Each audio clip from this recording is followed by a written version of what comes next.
हालांकि हमारे young SP Hanwara ने इसको आप लोगों से शेयर कर चुका है।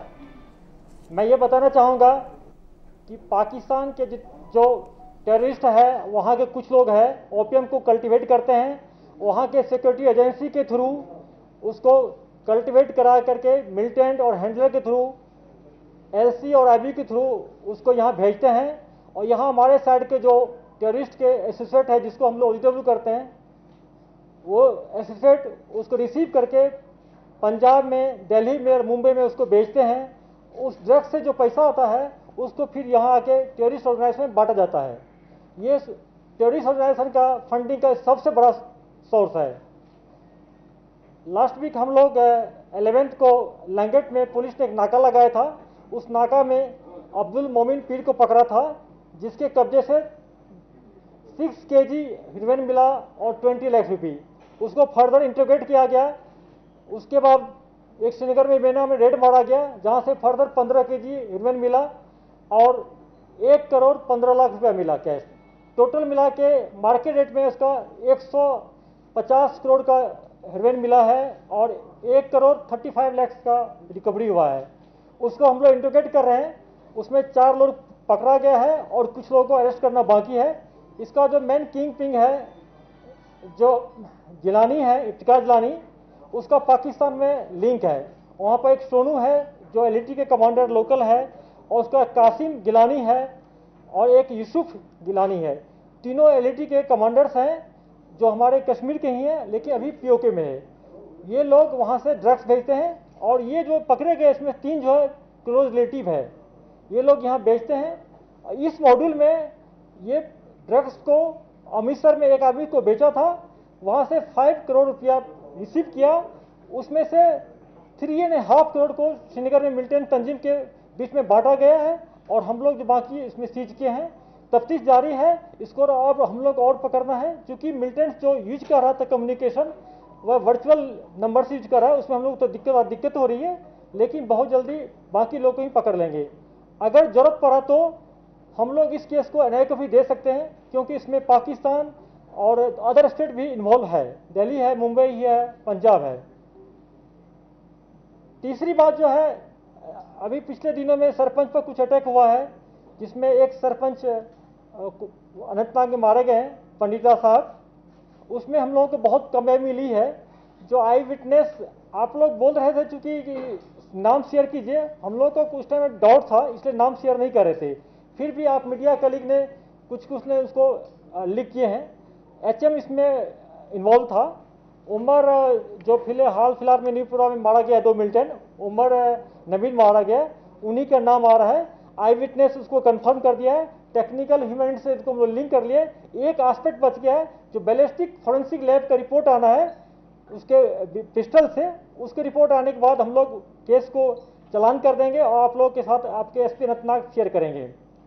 दूसरा जो सरपंच एक हमारी लेडी हैं वहाँ के मुंबई को, जिसको मिलिटेंट ने किडनैप किया था, वीडियो बनाया था, उस मॉड्यूल में भी नए लड़के जो वहाँ को, जो वलीद जो तंजीम ज्वाइन किया एलईटी, उसका नाम आ रहा है। वलीद और एक वहाँ का लोकल था, 2 उसको किडनैप किया था, वीडियो बनाया है।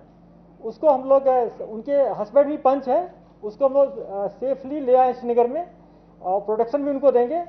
जो सरपंच रियल में वनरेबल है, जिसको एस्पेशली थ्रेट है, उससे हम लोग अपील करते हैं कि आप पुलिस को बताएं, उनको हम लोग प्रोटेक्शन भी देंगे। तीसरा एक और जो बारामूला क्रीरी का इंसिडेंट आया था 2 दिन पहले, जिसमें एक उनका एक बेटा भी मीडिया में काम करता है, उन्होंने एक आर्टिकल लिखा था, उसको हम लोग तफ्तीश किए थे, तो पता चला कि उनको मिलिटेंट का कोई थ्रेट नहीं था, बल्कि वो जो मैडम थी उनका हस्बैंड भी काम करता था, उनका एक कलीग था एजाज अहमद। एजाज से उसका कुछ प्रॉपर्टी का झगड़ा था, इसके लिए उन्होंने थ्रेट दिया था, लेकिन उसमें मिलिटेंट्स का कोई थ्रेट नहीं था। उस केस को हम लोग सॉल्व कर रहे हैं। अब मैं जोशी साहब से रिक्वेस्ट करता हूं कि आज के इनकाउंटर के बारे में बताएं। Thank you. आज सवेरे तकरीबन 12 बजे मतलब रात को इंफॉर्मेशन जेकेपी से मिली है, तुर्कवंगम गांव के पास कुछ उग्रवादियों की हरकत की। Our cordon was launched at around 1 o'clock, and by 7 in the morning we had eliminated 3 terrorists in that area. The elimination was done in a very neat manner. There was no collateral damage to any property, no civilian was harmed, and the operation was executed without disturbing any normalcy in the village. Over the last 15 odd days, we have neutralized 24 terrorists, and as the IG brought it out, none of them have resulted in any collateral damage, major damage to any property or to civil life. As also, we have ensured that the recruitment is reduced to the minimum, and we have appealed to the parents that they should tell their youth who have gone absconding from home to return back to normal life, as it will ensure further peace in the valley. Thank you. Sir.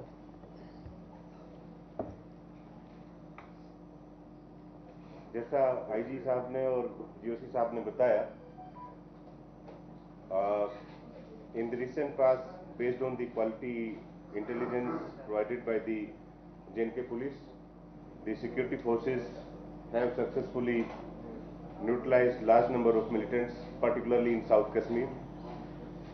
So there's been great synergy between all the forces on ground, and as a result, the operations are neat and clean without any collateral damage.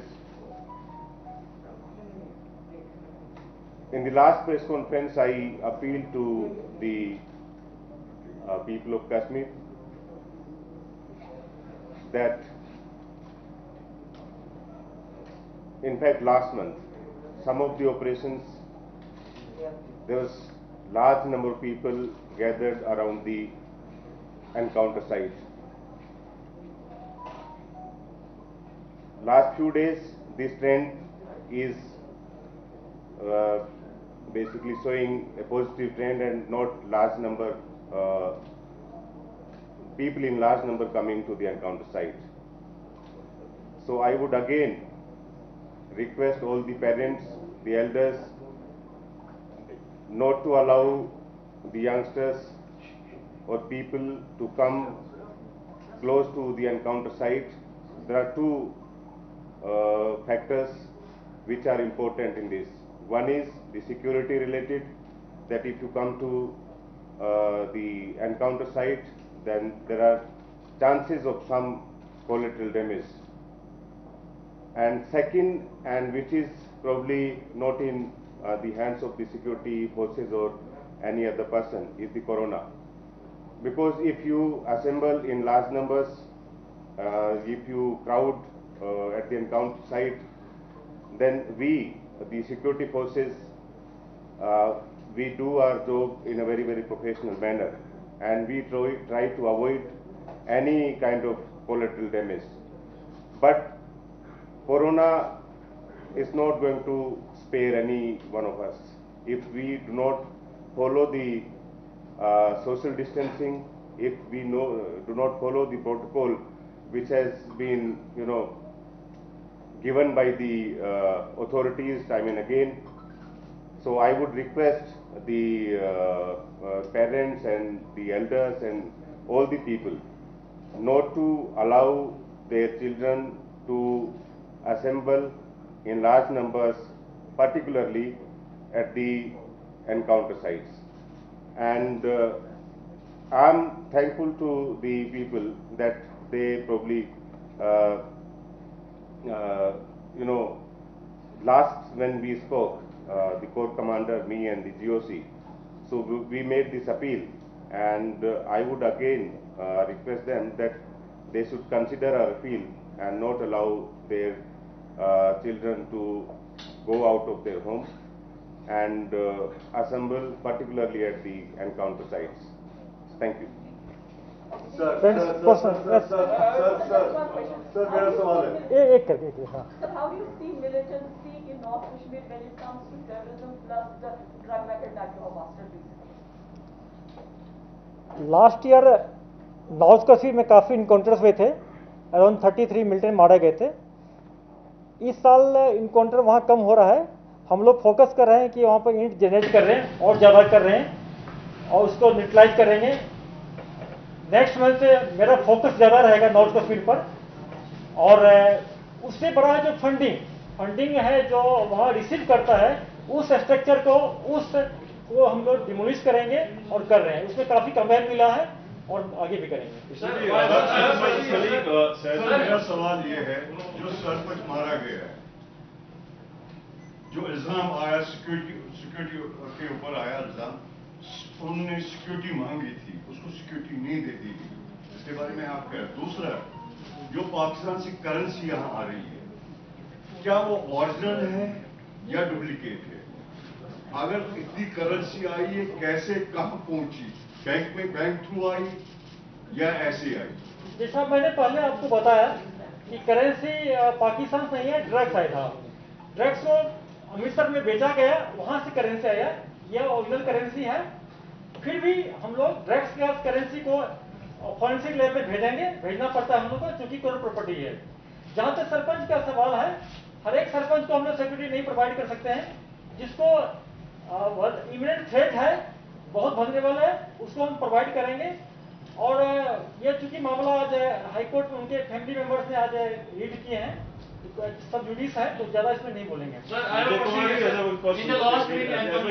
about the narcotics, what is the main reason that maximum militants are in the Shoppian? Please बताइए। Sir, in the last media encounters, we have seen that the fresh recruits being killed. So, how is the trend among young being going into militancy? One, and number two, last time a video from audio feed from Shoppian had come that a younger guy is accusing DSP that he was harassed, and that's why he joined militancy to take the news. Friends, मैंने आप लोगों को कुछ को request भी किया था phone करके, आप लोग ने अपील भी किया था मेरे नाम पर कि आईजी कश्मीर के ऑफिस में आके, घर पर आके कोई कंप्लेन करे रिटर्न, मैं कार्रवाई करूंगा। उसके बावजूद भी उनके पेरेंट्स नहीं आए। जहां तक मैंने फिर भी इसको ग्राउंड पर एम्पिरिकल असेस करके उसको वेरीफाई किया, तो उनके पेरेंट्स का जो बैकग्राउंड है वह मिलिटेंट नहीं कहेंगे, लेकिन OJW टाइप का है, जमात इस्लामी से बिलोंग करते हैं। ये फॉल्स प्रोपेगेंडा करके ऑफिसर को बदनाम करें। फिर भी मैं ये कहता हूं कि मेरा कोई ऑफिसर गलत करेगा, उसको हम नहीं बख्शेंगे, नहीं छोड़ेंगे उसको। दूसरी बात